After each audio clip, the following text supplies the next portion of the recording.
Hello there guys, in this video I will show you how to invite someone to your Discord server mobile.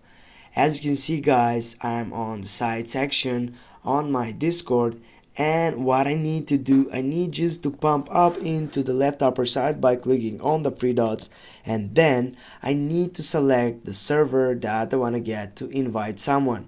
I will go with this server, and this is my server which I have created before.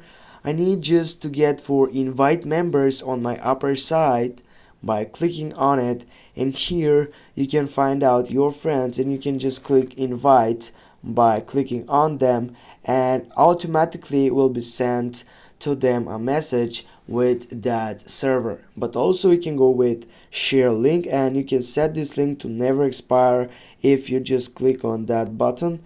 And now also the link has been changed. Go for share link, and also you can share it for your chats on Instagram, on Facebook. You can go for Google Drive, to Messenger. You have options for Viber, Snapchat, WhatsApp, and you have many options to get through many applications in which you can get at and invite people to get up to the server mobile. Thanks guys for watching. Don't forget to hit that like and share the video. See you soon guys.